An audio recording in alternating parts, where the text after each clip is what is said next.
Assalamualaikum warahmatullahi wabarakatuh.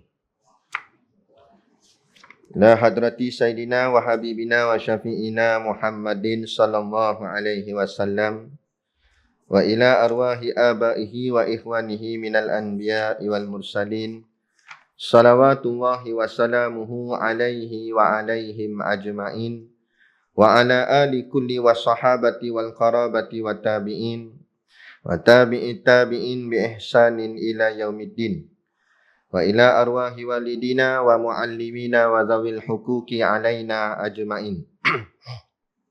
Syai'un lillahi lahumul fatihah.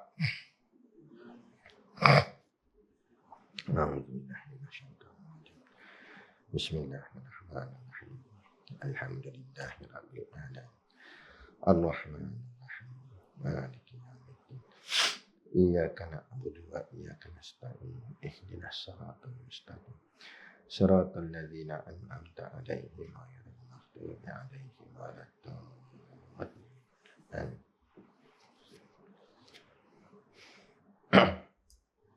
Bismillahirrahmanirrahim. Alhamdulillahi rabbil alamin. Wassalatu wassalamu ala asyrafil anbiya'i wal mursalin Sayyidina Muhammad wa ala alihi wa sahbihi ajma'in. Subhanaka la ilma lana illa ma 'allamtana innaka antal alimul hakim. Rabbi shrah li sadri wa yassir li amri wahlul 'uqdatam min lisani yafqahu qawli. Wala haula wala quwwata illa billahil aliyil azim. Amma ba'. Alhamdulillah, kita sama-sama panjatkan syukur kehadраtillah subhanahu wa ta'ala yang dengan limpah dan kurnianya diizin oleh Allah subhanahu wa ta'ala pada kita pada malam ini untuk kita sama-sama berada di dalam rumah Allah dan dapat pula kita mengerjakan tuntutan yang diperintahkan Allah, yakni solat fardu maghrib secara berjemaah. Dan seterusnya dapat pula kita duduk di dalam majlis ilmu yang juga disebut oleh baginda Nabi SAW dengan panggilan Raudatul Jannah, yakni taman-taman syurga. Maka yang kita harapkan di dunia, Allah izinkan kita berada di dalam taman-taman syurga Allah. Maka harap-harapnya nanti di hari akhirat kelak Allah izinkan kita berada di dalam syurganya yang sebenar, yang hakiki dan abadi, insya-Allah. Amin ya rabbal alamin. Yang saya hormati pengerusi masjid dan seluruh saf kepimpinannya, para imam, para bilal, tok-tok syiak yang tak dapat kita nak sebutkan namanya satu persatu, yang amat-amat disanjungi para asatizah, alim-alim ulama, tuan-tuan guru, ustaz ataupun ustazah yang hadir pada malam ini, mohonlah ditegur kepada hamba yang fakir dalam bidang ilmu ini. Sekiranya apa yang disampaikan dan dikongsikan ada salah dan silapnya. Yang kita kasihi ayah-ayah, ibu-ibu, pemuda-pemudi, muslimin dan muslimat yang dirahmati Allah sekalian. Baik, malam ni kita tangguh pengajian kitab kita, iaitu kitab Usul Tauhid, dan kita mengisikannya dengan program, yakni berkenaan dengan ceramah Maulidur Rasul. Baik, kadang-kadang kita dengar orang duk sebut maulid, kadang-kadang kita dengar orang duk sebut maulud. Jadi sama ke ada beza? Pastilah ada beza, sebab barisnya berbeza. Quran ni lari kita lain, baca baris lain makna. Panjang pendek pun begitu. Panjang boleh jadi makna lain, pendek boleh jadi makna lain. Sebab tu Quran wajib dibaca dengan tartil, yakni dibaca dengan bertajwid. Mesti hukumnya kena betul. Sebab dia boleh merosakkan makna, boleh melarikan makna asal. Jadi begitu juga perkataan maulid dengan maulud. dua makna yang berbeza. Satu dengan maulid, yakni dengan baris kasrah, baris bawah. Satu lagi dengan maulud, dengan baris dhammah, yakni baris hadapan. Baik, kita pergi maulud dulu. Orang disebut maulud Nabi. Maulud tu artinya baby, bayi. Kullu mauludin yuladu alal fitrah. Setiap bayi yang lahir berada dalam keadaan fitrah. Jadi maulud itu artinya baby ataupun budak lah, bayi yang lahir. Bila sebut maulud Nabi, artinya baby itu Nabi kita, Nabi Muhammad SAW. Bayi itu. Adapun maulid dengan baris kasrah, baris bawah, itu isim zaraf. Kalau kita mengaji ilmu alat, itu dengan zaraf zaman, yakni dengan makna waktu ataupun masa dia. Yakni maulid artinya tarikh kelahiran, waktu kelahiran. Jadi maulid ni lah. Jadi kalau orang tanya mana yang lebih tepat, kedua-duanya betul, tetapi yang lebih menepati maulid. Sebab tu orang sebut Maulidur Rasul. Yang ni yang kita nak sambutnya bukan baby. Kan? Bukan baby Nabi. Sebab Nabi pun tak ada dah. Nabi wafat dah. Yang kita nak sambut ni ulang tahun. Yakni tarikh kelahiran baginda Nabi kita, Nabi Muhammad sallallahu alaihi wasallam. Kemudian ada orang kata bid'ah sambut maulid. Kita pelik tak? Dia kata bid'ah sambut maulid. Tapi bila orang panggil dia ceramah maulid, dia pergi. Orang jemput dia ceramah maulid, dia pergi ceramah. Tapi bila orang sambut maulid, dia kata bid'ah. Ni pelik manusia gini. Jadi bid'ah ke tak bid'ah? Tak bid'ah. Dia kata makna bid'ah Nabi tak buat. Nabi buat. Maulid ni Nabi buat. Cuma mungkinlah keadaan tu tak sama macam kita hari ni. Nabi sambut hari kelahiran Nabi. Dalilnya, bila sahabat-sahabat Nabi tanya Rasulullah, "Ya Rasulullah, kenapa engkau suka berpuasa pada hari Isnin?" Maka jawab baginda Nabi SAW, "Kerana hari Isnin adalah hari kelahiranku." Jadi sebab itulah gembiranya aku mengenangkan hari aku dilahirkan, maka aku berpuasa pada hari Isnin. Jadi itu menunjukkan bahawa Nabi menyambut hari kelahirannya. Malah sambutnya Nabi hari kelahiran Nabi itu bukan setahun sekali macam kita duk buat ni. Setahun sekali baru nak sambut maulid Nabi, barulah nak sayang ke Nabi, ingat ke Nabi. Buat spanduk berarak. Sampai nak terkeluar, nak tekak selawat. Bagus, dah. Tapi sekali tu. Lepas tu lawan hukum Nabi. Lawan perintah Nabi. Tu tak mau. Nabi sambut hari kelahiran Nabi tiap-tiap minggu. Mana tiap-tiap minggu? Setiap kali hari Isnin Nabi sambut. Dan cara Nabi sambut dengan berpuasa. Cara Nabi bergembira ialah dengan taat dan tunduk kepada Allah. Yakni dengan berpuasa. Beza dengan kita lah. Kita sambut hari lahir kita tak puasa. Makan. Lagi banyak makan. Siap dengan kek. Kek tu tak apa lagi. Sebab kek tu makanan. Kalau beli bahan-bahan dia halal, halal lah. Tak ada masalah. Boleh makan. Islam tak larang. Yang pelik tu lilin. Apa jadah buh lilin? Bila saya tanya, dia kata, lilin ni ustaz, ikut umur. Dia kata. Jadi kalau budak umur 3 tahun, 3 batang lilin. Dan kalau budak umur 10 tahun, 10 batang lilin. Dan kalau bapak dia umur 90 tahun, jenuh lilin atas kek. Nak makan kek, makan lilin. Ni merapu, merepek belaka. Tak ada faedah. Kalau kata alasan nak cahaya, lampu penuh dah dalam rumah. Nak cahaya ikut mana pakai lilin ni? Kan zaman dulu. Jadi tak payah. Tak ada. Tak payah ikut kafir. Jangan apa saja kafir buat, kita ikut. Man tashabbaha biqaumin fahuwa minhum. Siapa menyerupai satu kaum, dia datang daripada kaum tersebut. Nabi tak suka. Kita ni ada sama dengan orang kafir. Jangan nampak sama. Dalam hadis yang lain, Nabi larang. Larangan ni bukan larangan haram, tapi larangan makruh. Yakni menyimpan misai sahaja. Simpan misai saja, janggut tak simpan. Kerana Nabi kata, dikhawatiri menyerupai Yahudi. Saya sebut benda ni kat satu masjid. Kebetulan memang ada seorang tu, dia misai saja. Tebal pula tu misai dia. Jenis kalau minum teh tarik tu, lekat habis tu. Misai-misai, tenggelam. Jadi dia marah saya. Dia hantar surat ke SU masjid.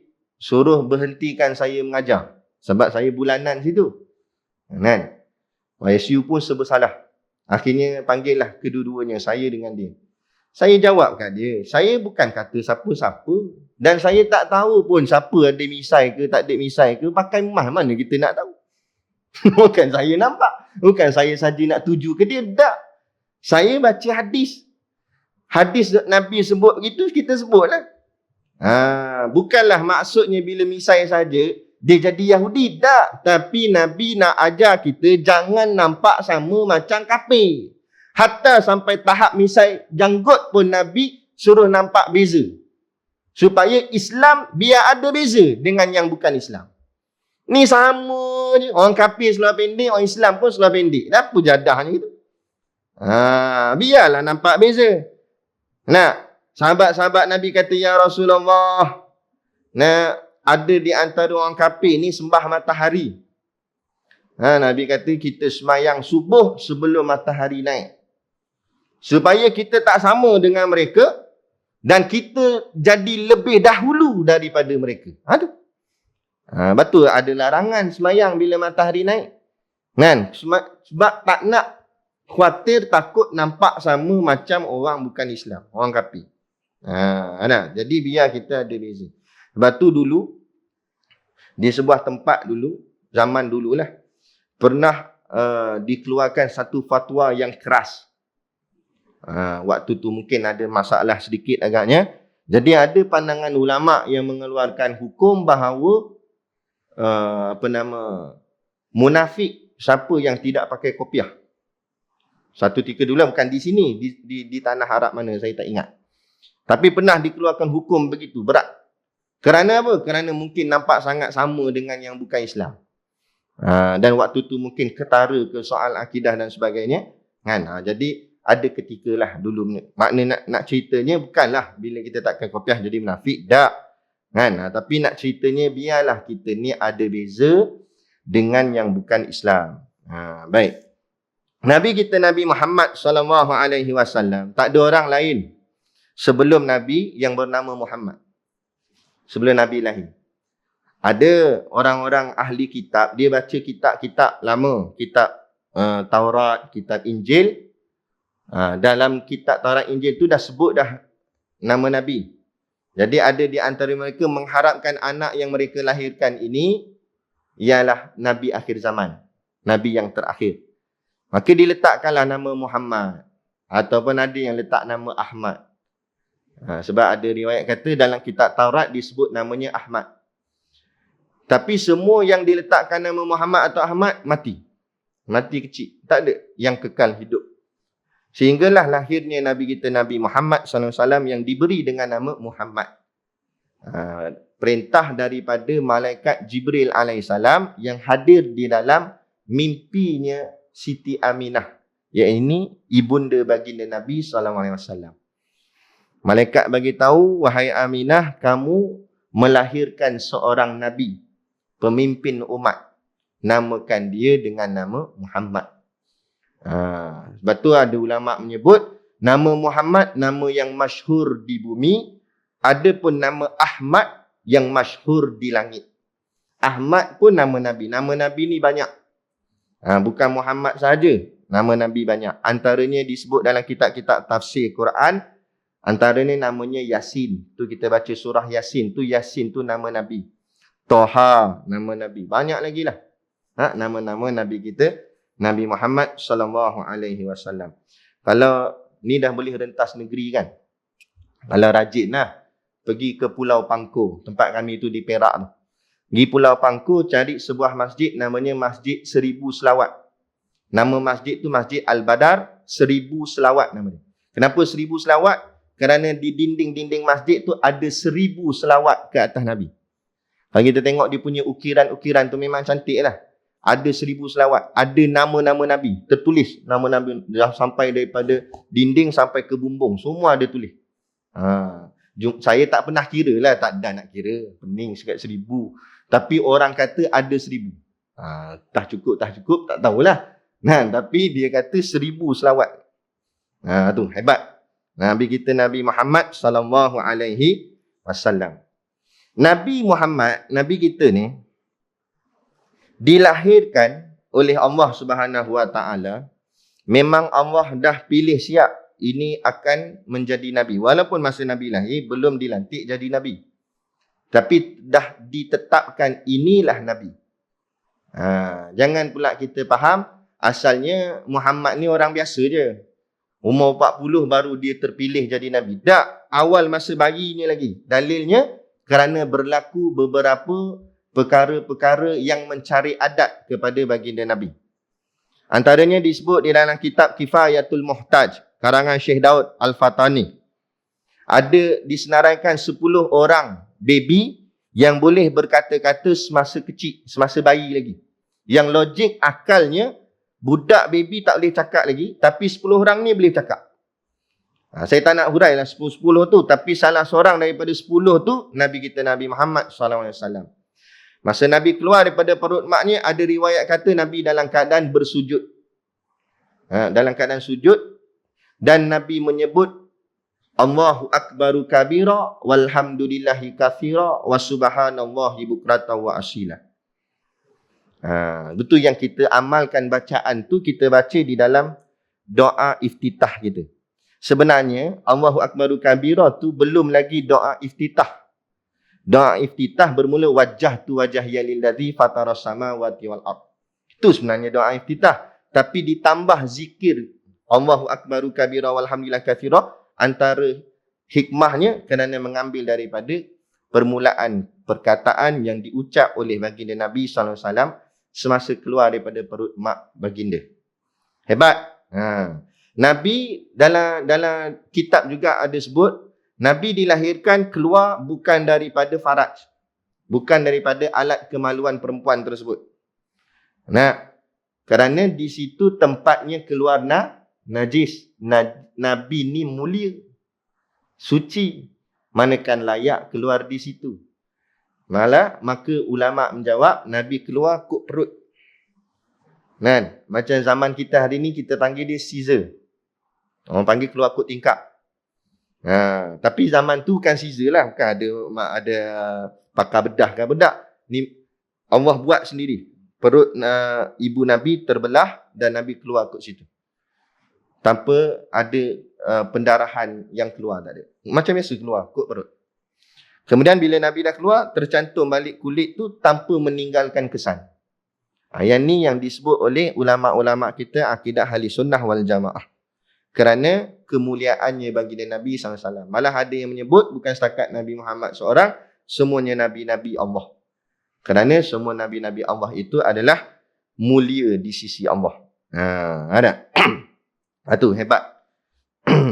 Dan lagi Nabi kita Nabi Muhammad dilahirkan oleh Allah Ta'ala ke muka bumi ni bila? Sewaktu agama ni dalam keadaan huru-hara. Dipanggil zaman tu zaman fatrah. Panggil zaman tu zaman fatrah, zaman fitrah. Zaman yang kekosongan wahyu. Tak ada wahyu, tak ada Nabi. Sebab Nabi akhir sekali sebelum tu Nabi Isa AS. Diangkat Allah pula ke langit. Jadi kosong. Lama. Entah berapa tahun, wallahu alam. Khilaf di kalangan ulama'. Ada ulama' kata lama ni. Jadi khilaf. Dan keadaan semakin lama semakin teruk masyarakat umat manusia. Semakin kuat syiriknya kepada Allah. Maka saat teruk itulah Allah datangkan, Allah lahirkan baginda Nabi SAW. Begitu juga apa yang akan berlaku nanti kepada kita di akhir zaman. Bila akan datangnya Imam Mahdi. Bila akan turunnya Nabi Isa AS untuk betulkan apa yang tak betul di atas muka bumi. Saat mana? Saat waktu di bumi ni dalam keadaan teramat teruk. Tak ada penolong, tak ada siapa nak tolong. Sama juga waktu tu tak ada siapa nak bantu. Tak ada siapa nak betulkan. Disebut di dalam setengah kitab bahawa di Mekah waktu tu, sebelum Nabi lahir, jahil tak jahilnya penduduk waktu tu disebut Arab Jahiliyah. Hampir lebih kurang 300 lebih berhala keliling Kaabah. Dalam Kaabah ada berhala, keliling Kaabah ada berhala. Banyak bersusun-susun. Bersusun-susun, patung sini, patung sana, patung sini. Dan ada juga yang menyebut mereka ada yang tawaf dalam keadaan mabuk, minum arak. Ada yang tawaf dalam keadaan berbogil, separuh bogil. Macam-macam maksiat keliling. Berbeza dengan Masjid Al-Aqsa. Kenapa disebut sebagai Masjid Al-Aqsa? Al-Aqsa artinya jauh. Dan juga disebut Baitul Maqdis. Kenapa disebut Maqdis? Maqdis ambil daripada perkataan Kudus, yakni makna suci. Baitul Maqdis artinya rumah yang amat suci, yang suci. Kenapa suci? Kerana di Baitul Maqdis tak pernah ada berhala. Daripada dulu sampailah tak pernah ada berhala. Berbeza dengan Mekah pada ketika itu penuh dengan berhala. Dan Allah lahirkan Nabi ni dalam kalangan keadaan waktu tu manusia dalam keadaan terumbang-ambing. Sebab tu Allah sebut di dalam Al-Quran, dalam surah Ali Imran ayat 164, Allah sebut, a'udzubillahi minasyaitonirrajim, laqad mannallahu 'alal mu'minina idz ba'atsa fihim rasulan min anfusihim. Allah kata laqad mannallahu 'alal mu'minin. Sesungguhnya Allah telah mengurniakan rahmatnya. Allah turunkan kasih sayang 'alal mu'minin kepada orang-orang yang beriman. Dan ketika itu masih lagi ada beberapa orang, tak ramai, ada beberapa orang yang tak menyembah berhala. Antaranya Saidina Ali. Sebab tu Saidina Ali disebut karamallahu wajhah. Apa maksud karamallahu wajhah? Dimuliakan Allah akan wajahnya. Kerana sejak dia lahir sampailah dia wafat, Saidina Ali tak pernah menghadapkan wajahnya pada berhala. Tak pernah. Tengok pandang muka ni, pandang berhala pun tak pernah. Asal ada berhala dia paling kelain. Antaranya lagi ni Saidina Abu Bakar, antara sahabat Nabi yang walaupun belum datang Islam, dia adalah orang yang baik. Tak ada buat maksiat, tak ada minum arak, begitu. Jadi Allah kata laqad mannallahu 'alal mu'minin, sesungguhnya Allah telah mengurniakan rahmatnya kepada orang-orang yang beriman, yang tetap yakin kepada Tuhan walaupun saat keadaan zaman manusia banyak yang syirik. Begitu juga kita di zaman akhir zaman ni, di saat orang lain semua sibuk mengejar dunia, syirik pada Allah, tak kira lah sama ada syirik jali atau syirik khafi, tapi ada taifah, satu kumpulan yang kecil tetap istiqamah duduk di dalam jalan Allah. Tetap bersama-sama dengan perjuangan Islam. Walaupun menempuhi segala mehnah dan ujian, tribulasi, kesusahan, kepayahan, ugutan dan macam-macam. Kita nanti ni, bumi ni bulat. Antara hikmahnya Allah nak cerita, nak maksudkan pada kita ni, dari mana kita datang, di situlah kita akan kembali. Islam akan kembali macam mana Islam bermula. Islam bermula dengan bersusah payah, maka akhir Islam pun akan berhadapan dengan bersusah payah. Kita sekarang sedang mengarah ke arah situ. Nak pegang Islam betul-betul ni bukan senang. Lagi-lagi ni di zaman kita ni. Tak payah jauh lah. kita nak anak kita hafal Quran. Supaya biarlah ayat Quran ada dalam diri dia. Hantar sekolah tahfiz. Orang kata apa? Bukan orang lain. Kadang adik-adik kita sendiri. Kak long kita. Hang hantar anak hang ngaji tahfiz. Anak-anak hang jadi apa so? Nak makan apa? Nak kerja apa? Betul tak? Kita nak ikut Islam. Akhirnya banyak di antara kita pun terpengaruh. Sebab tu saya nak betulkan mentaliti masyarakat. Ramai orang duk kata, orang duk faham, masuk pondok ke atau masuk tahfiz ni sebab dia nak anak dia jadi ustaz. Tak betul. Jadi ustaz tak jadi ustaz ni bonus. Kebetulan kalau Allah nak bagi, kan? Kalau Allah yang pilih, tak apalah, tak ada masalah. Tapi tujuan sebenar kita hantar anak kita mengaji sekolah agama, ngaji pondok ke, ngaji tahfiz ke atau mana-mana institusi agama. Tujuan dia supaya anak tu nanti bila besar jadi orang yang faham agama. Bila faham agama, ikut agama. Anak tak kisahlah mu nak jadi saintis ke, nak jadi doktor ke, nak jadi peguam ke, jadilah apa nak jadi. Tapi jadi kamu tu dengan membawa agamamu. Bawa Islam. Tapi apa yang jadi hari ni? Apa jadi hari ni? Belajar ilmu sains. Mana ada bahagian agama? Saya cakap saya tahu sebab saya pun masuk kat dulu. Saya belajar engineering 6 tahun. 3 tahun diploma, 3 tahun degree. Tak ada subjek agama langsung. Tak ada. Yang ada satu, Titas nama dia. Titas tu benda, Tamadun Islam. Belajar bab sejarah. Bukan belajar bab fardu ain. Bukan belajar bab sifat 20, akidah. Tak. Bukan belajar bab fiqah. Bab semayang, bab taharah. Kan? Bukan belajar bab tasawuf, mencuci hati. Tak ada. Fokus bahagian sains, bahagian engineering, bahagian matematik. Matematik saja 3 kali. Matematik 1, matematik 2, matematik 3. Agama 1 pun tak ada. Paling lah belajar agama secara formal di sekolah. Sekolah menengah. Lepas tu ada satu macam bukan TV lah, tapi di YouTube ni. Geng-geng ni lah, media ni. Dia wawancara. Rasanya di Kuala Lumpur sebab tengok background bangunan tu macam di Kuala Lumpur. Dia pergi kat Kuala Lumpur tu, dia wawancara orang secara rawak, secara random. Jumpa orang, dia tanya. Ni sempena Maulidur Rasul ni lah. Dia cari orang kita lah, orang Islam. Assalamualaikum cik, Waalaikumsalam. Nak tanya sikit lah berkenaan dengan Nabi kita. Boleh? Dia kata. Nak tanya cik, ayah Nabi nama apa? Antara soalan ni saya tak bohong. Dia tanya, antara soalan yang ditanya, dia tanya orang tu, ayah Nabi nama apa? Rata-rata yang ditanya ni terkelip-kelip kelopak mata. Terkebir-kebir. Tak boleh nak jawab. Mana? Walaupun ada yang boleh jawab, tapi lambat. Patutnya benda ni tak lambat. Ni kan kekasih kita, Nabi kita, Nabi Muhammad. Nama ayah Nabi pun tak tahu. Dah tak cuba tanya nama artis. Boleh jawab? Boleh. Nama pemain bola. Boleh jawab. Dah nama Nabi sendiri tak boleh jawab. Nah.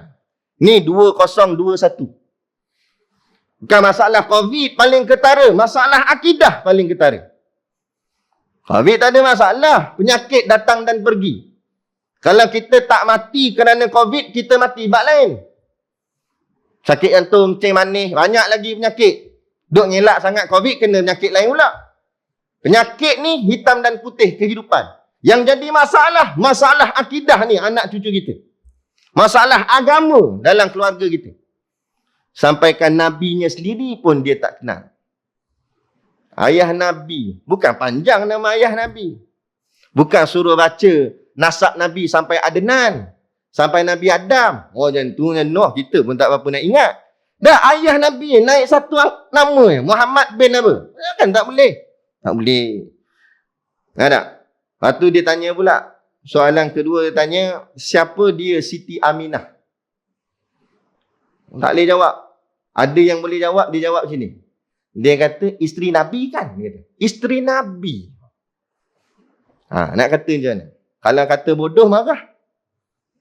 Bila pula itu kan mak Nabi. Sampai tak tahu ni keluarga Nabi. Belum tanya isteri Nabi ada berapa ramai. Belum suruh sebut nama anak Nabi seorang-seorang. Ni kita ni. Ada. Di saat Ni yang Nabi sebut hubbud dunya wa karahiyatul maut. Cinta dunia dan benci akan mati. Makna mati di sini ialah akhirat. Kerana ada hadis yang lain Nabi sebut al-mautu jisrun habib ilal habib.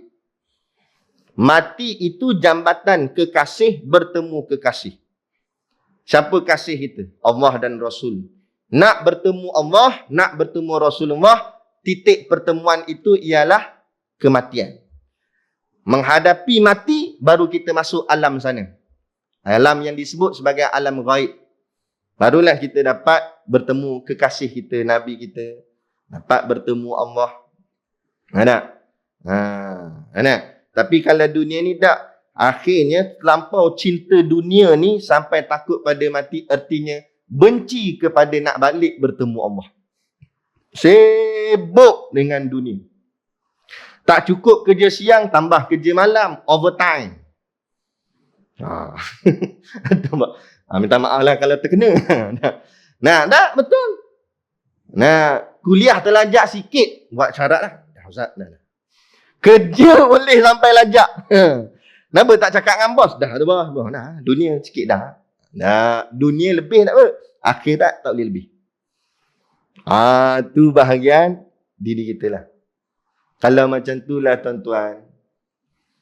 Nak kita tanya balik diri kita. Agak-agak pintu syurga nak buka tak untuk kita? Tuan-tuan, syurga bukan barang senang. Bukan barang mudah. Sahabat Nabi, 10 orang sahabat dijanjikan syurga. Yang cakap tu Nabi. Bukan orang lain. Nabi cakap 10 orang sahabat ni anak kunci syurga dalam genggaman dah. Nah, tapi adakah sahabat relax-relax dengan agama ni? Dah, lagi bersungguh-sungguh. Lagi angkat pedang, berjuang, berjihad, sanggup mati untuk agama. Ada. Nak ceritanya bukan satu benda yang bermudah-mudah. Kemudian Allah kata iz ba'atsa fihim rasulan min anfusihim. Yakni aku berikan rahmat dengan aku mengutuskan ke dalam kalangan kalian seorang rasul yang bernama Muhammad. Allah utus seorang rasul dalam kalangan mereka sendiri. Dan kalaulah Nabi dilahirkan dalam golongan perkampungan ataupun kawasan masyarakat yang memang masyarakatnya hidup baik-baik, nescaya orang akan kata akhlak Nabi baik disebabkan orang taman dia, orang kampung dia semua baik-baik. Tak. Nabi Allah buat lahir dalam kalangan mereka, Allah sebut kalangan kamu, maksudnya waktu tu yang dikelilingnya itu kafir jahiliah. Yang tadi saya sebut berhala penuh, buat maksiat. Di tengah-tengah tu Nabi lahir. Tapi Nabi langsung tak terikut perangai mereka. Bayangkan kalau kita lahir di zaman macam tu, lahir di tengah-tengah zaman penuh maksiat, agak-agak kita boleh bertahan. Tu Allah buat. Nabi lahir waktu tu, Nabi tak terpengaruh. Malah Nabi mulia. Nabi hebat. Kami ngaji dengan Tok Guru di pondok. Tok Guru tanya, kenapa Nabi ni kekasih Allah? Tapi kenapa Allah buat Nabi ni masa dalam perut kandungan ibunya, ayahnya meninggal dunia? Tak ada nak tengok ayah. Tak ada dah ayah. Bila dah lahir baby, besar kot 2 tahun lebih, mak pula meninggal. Tak? Lepas tu dijaga pula atuk pula tak ada lepas tu. Menikah dengan isterinya Siti Khadijah, Allah ambil pula nyawa Siti Khadijah. Pakciknya jaga Abu Talib, pakciknya pun meninggal. Pas seorang-seorang yang dekat dengan Nabi, yang jaga Nabi, semua Allah ambil nyawa. Kalau jadilah di zaman kita hari ni, kita nampak ada seorang budak lahir-lahir, ayah tak ada. Lepas tu bila nak besar sikit, mak tak ada. Lepas tu atuk pula tak ada. Lepas tu pakcik pula tak ada. Kahwin pula, isteri pula tak ada. Kita kata apa orang? Kita kata sian dia. Nasib malang. Tapi persoalannya, adakah Nabi ni sian Nabi, nasib malang? Takkan nak cakap itu. Takkan Nabi ni nasibnya malang. Sedangkan Nabi ni kekasih Allah. Kenapa Allah buat begitu kepada Nabi? Kerana Allah nak tarbiyah Nabi. Sebelum umurnya lengkap 40 nak dilantik jadi Nabi, Allah tarbiyah Nabi supaya jangan bergantung dengan makhluk. Kita hari ni sebab keliling kita banyak sangat orang, kita rasa kita bermudah-mudah kerana kita langsung tak berpaut pada Tuhan. Bila susah, alah apa, susah ayah aku ada, mak aku ada, kakak aku ada, abang aku ada, pakcik aku ada, habis tok nenek semua disebut. Semua ada nak risau dia. Tapi Allah tarbiyah Nabi. Nak paut dengan ayah tak ada. Nak paut dengan mak tak ada. Nak paut dengan atuk tak ada. Nak paut dengan siapa? Lah kali Nabi hanya berpaut pada siapa? Hanya Allah saja. Itulah tempat Nabi nak menyatakan seronok ni Nabi, gembira ni Nabi. Dan itu juga tempat Nabi nak menceritakan sedihnya Nabi, resahnya Nabi. Tak ada yang lain. Nabi bermunajat semata-mata pada Allah. Betul tak? Kita kadang bila senang, kita bersama makhluk. Saat susah, baru nak menadah tangan pada Tuhan. Nah, Nabi tak susah senang, Allah lah tempat rujukannya, tempat kembalinya. Atau seorang Habib Syekh As-Sagaf, dalam satu sesi kuliahnya dia kata, Nabi ni, hebatnya Nabi tidak diajar oleh mana-mana guru. Nabi tak ada guru. Guru Nabi malaikat Jibril alaihissalam. Malaikat bukan manusia. Andai kata kalau adanya manusia yang mendidik Nabi, pasti orang akan kata tok guru dia lah lagi hebat sebab dia tok guru. Tak ada siapa lebih hebat daripada Nabi. Sehingga tak ada siapa boleh ajar Nabi. Tapi Nabi lah yang ajar kita semua. Itu hebat baginda Nabi. Kan? Yang mendidiknya malaikat Jibril, bukan daripada kalangan manusia. Dan malaikat Jibril pun adalah ambil wahyu daripada Allah. Tu. Kalaulah Allah buatkan Nabi ayahnya masih hidup semasa dia membesar, maka orang kafir mesti akan kata, Muhammad tu dia perangai elok sebab ayah dia jaga dia, ayah dia ajar dia. Tak. Siapa nak ajar Nabi? Ayah Nabi tak ada. Ayah Nabi tak ada. Jadi tak dapat. Begitu juga kenapa Allah jadikan Nabi ni ummi. Tak boleh membaca dan tak boleh menulis. Kerana kalau zaman kita hari ni orang tak baca, tak tulis, kita kata bodoh lah. Tapi adakah Nabi begitu? Tak. Kalau boleh menulis dan boleh membaca, itu akan jadi kelemahan pada Nabi. Kerana orang barat, orang kafir akan kata bahawa Quran itu ciptaan Muhammad. Kerana Nabi Muhammad tu pandai menulis dan pandai berkata-kata. Pandai membaca. Syair-syair lah sebagainya. Tapi hari ni kita dapat lihat betapa indahnya ayat Quran. Bukan ciptaan daripada manusia, tapi datang daripada Allah. Itu menunjukkan bahawa Quran bukan rekaan dan ciptaan daripada Nabi kita Nabi Muhammad SAW. Tapi datang daripada Tuhan. Pernah tak tuan-tuan rasa jemu ataupun boring baca Fatihah? Ada? Untuk imam, Allahu Akbar, Bismillahirrahmanirrahim, boring lah. Tukar sekali, baca ayat lain pula, asyik Fatihah. Tak. Berapa kali kita baca? Pada kecil sampailah ke besar? 17 kali sehari kita baca Fatihah. Tak pernah kita rasa boring lah baca Fatihah ni. Tak. Tapi cuba nyanyi lagu yang sama 17 kali sehari.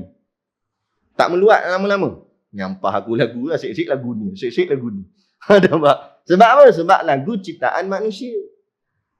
Fatihah ciptaan Allah. Sama macam langit lah. Langit. Cuba tuan-tuan tengok langit. Tuan-tuan pernah ke rasa boring tengok langit? Padahal langit tu sejak kita kecil sampailah kita dah tua. Itulah warna biru dia. Awan dia putih. Tak pernah berubah. Malah bukan setakat zaman kita. Sejak zaman Nabi Adam, itulah langit dia. Pernah kita tengok, alah, asyik-asyik langit ni je. Tak ada tukar langit lain ke? Dah. Tapi siling rumah kita tukar. Tukar berapa kali tukar. Siling zaman dulu siling pun tak ada. Kayu saja. Lepas tu buh siling. Siling petak-petak papan. Lepas tu main siling macam ni pula. Lain kali siling kapur ni jenis straight itu ya. Ada bunga-bunga lah kot tepi. Lain sekarang bunga pun tak mau dah. Petak saja. Kan? Tukar-tukar lah kali dengan bumbung-bumbung tak ada.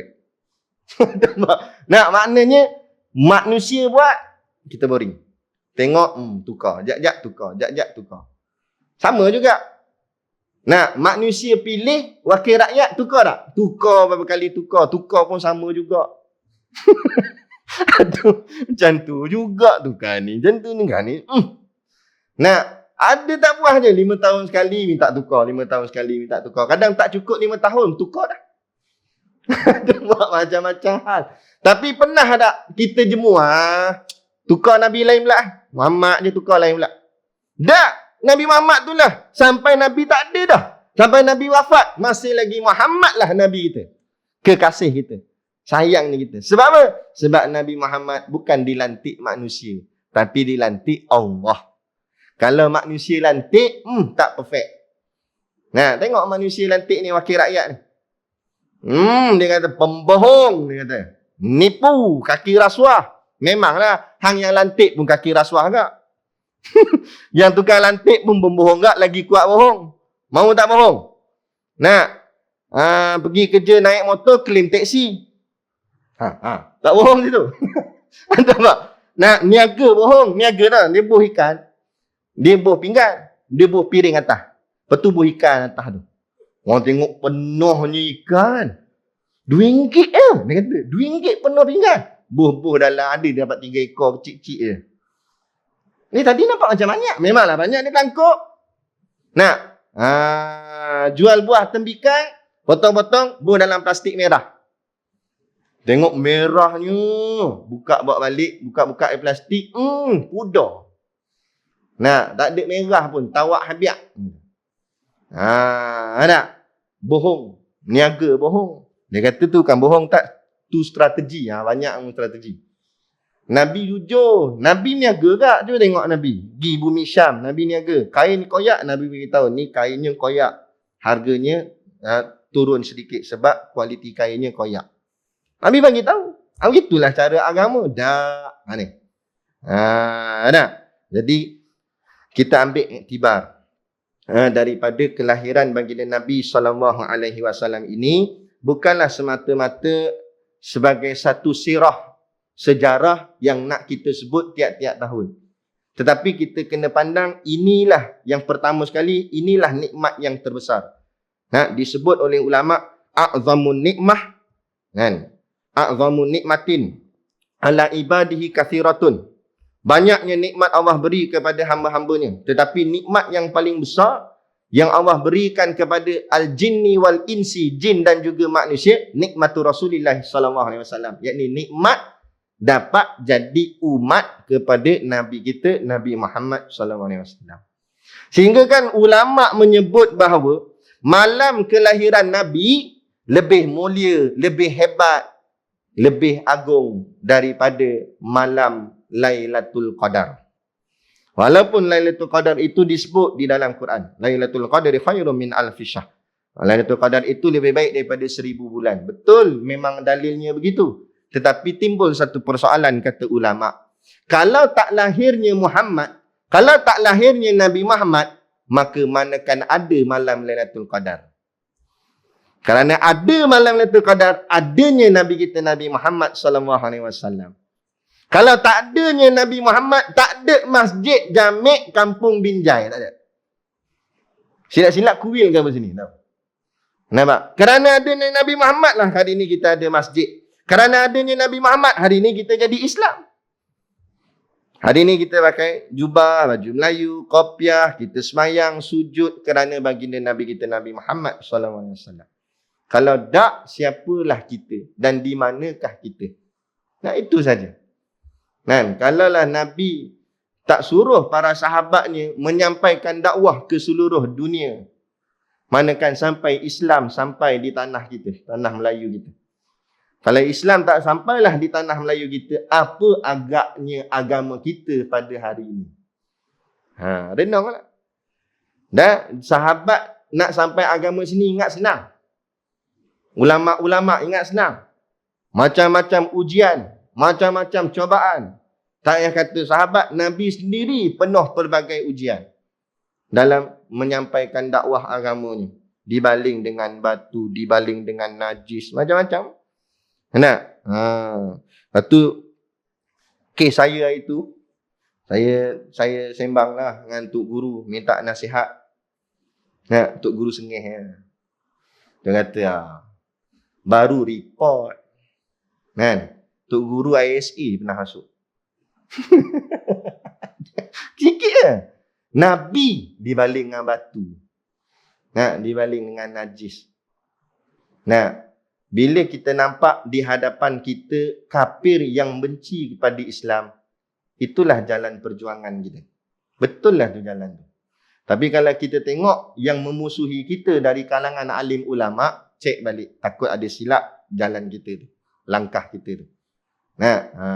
Kerana Imam Syafi'i pesan dah.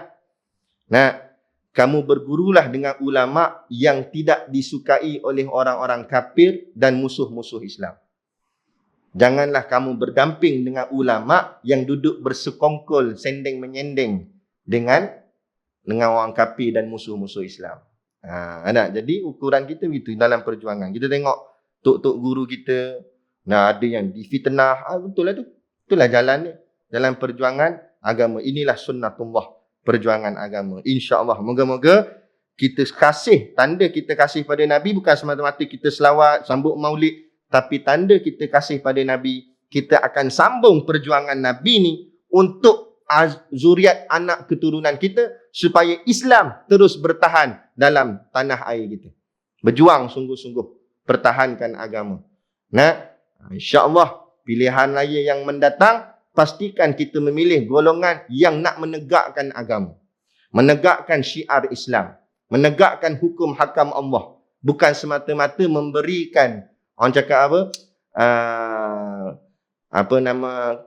keserokan-keserokan duniawi. Janji minyak turunlah, janji itu turun, semua turun. Semua turun. Tak ada yang naik pun. Tapi apa yang dapat? Tak ada apa. Jadi bukan bahagian janjian dunia. Yang kita nak ialah akhirat kita.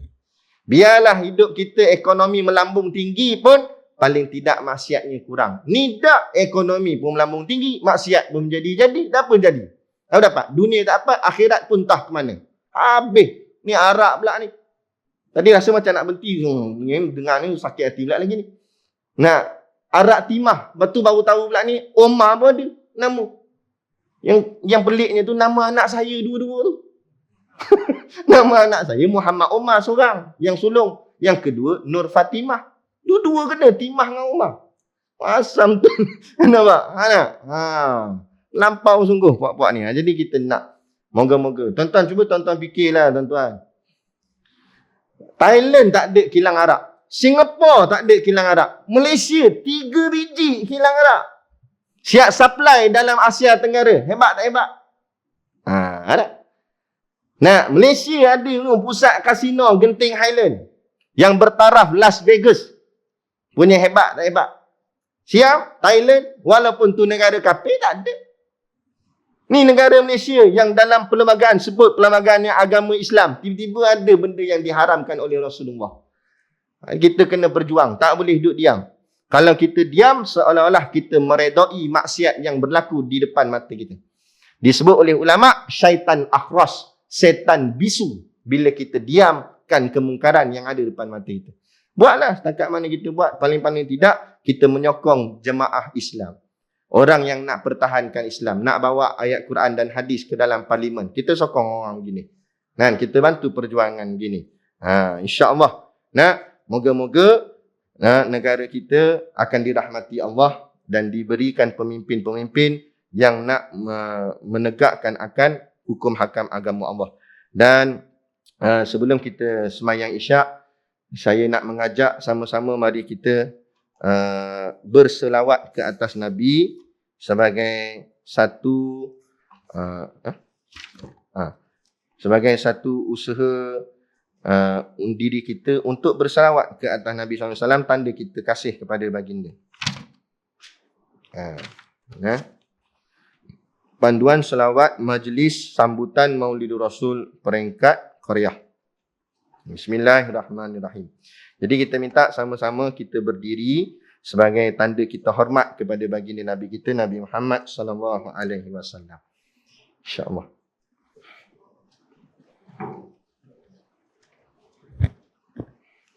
Ada? Ada.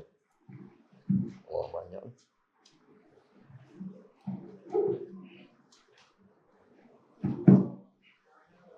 Banyak mic. Selalu ni kalau banyak mic ni nak jadi menteri. InsyaAllah. Bismillahirrahmanirrahim. Sama-sama lah Macam mana lentak?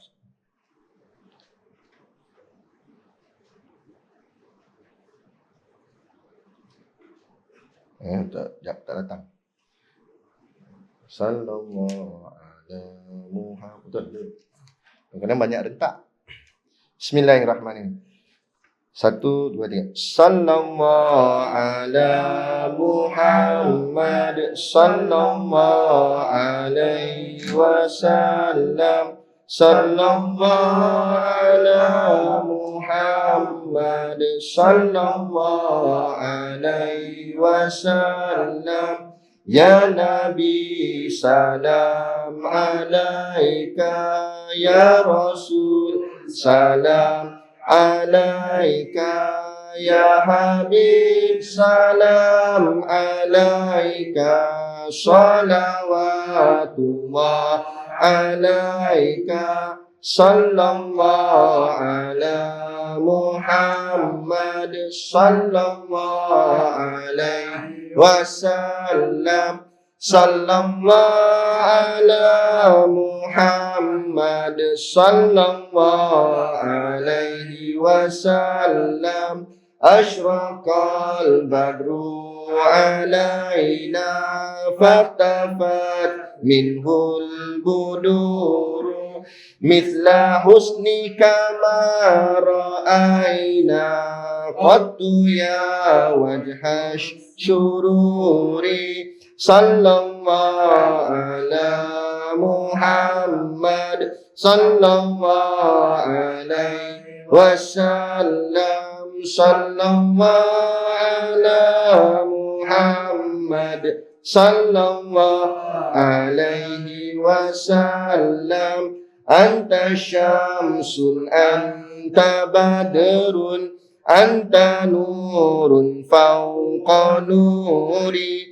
Anta iksiru wa ghali, anta misbahus suduri. Sallallahu ala Muhammad sallallahu alaihi wasallam. Sallallahu ala Muhammad sallallahu alaihi wasallam. Ya Habibi ya Muhammad, ya arusal khafiqaini, ya muayyan ya mumajjad, ya imam al-kiblataini. Sallallahu ala Muhammad sallallahu alaihi wasallam. Sallallahu ala Muhammad sallallahu alaihi wasallam. Man ra'a wajhaka yas'ad, ya karimal walidaini. Hauduka safil mubarrad, wirduna yauman nusyuri. Sallallahu ala Muhammad sallallahu alaihi wasallam. Sallallahu ala Muhammad sallallahu alaihi wasallam. Tala'al badru alaina min thaniyatil wada'i, wajaba syukru alaina mada'a lillahi da'i. Sallallahu ala Muhammad sallallahu alaihi wasallam. Sallallahu ala Muhammad sallallahu alaihi wasallam. Ayyuhal mab'utsu fina ji'ta bil amril muta'i, kun syafi'i ya habibi yauma hasyri wajtimai sallallahu ala Muhammad sallallahu alaihi wasallam sallallahu ala Muhammad sallallahu alaihi wasallam alimus sirri wa akhfa mustajibud da'awati Rabbi irhamna jami'a bijami'i salihati sallallahu ala Muhammad sallallahu alaihi wasallam sallallahu ala Muhammad sallallahu alaihi wasallam wa salatullah ala Ahmad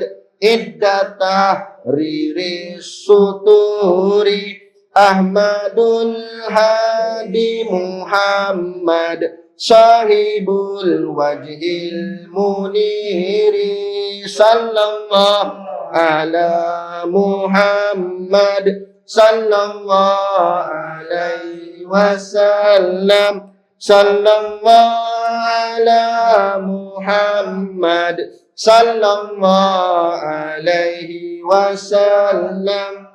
A'udzu billahi minasyaitonir rajim. Bismillahirrahmanirrahim.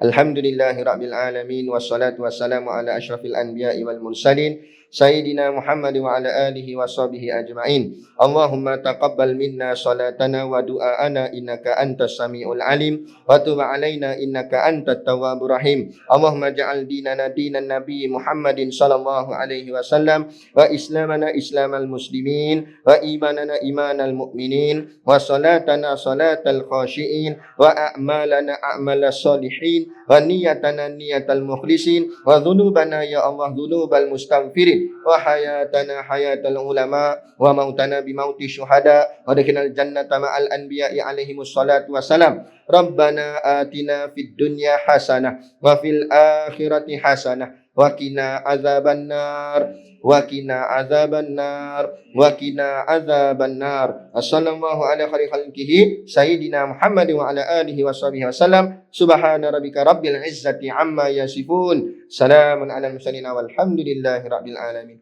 Amin ya rabbal alamin. Taqabbalallahu minna wa minkum. Takbir.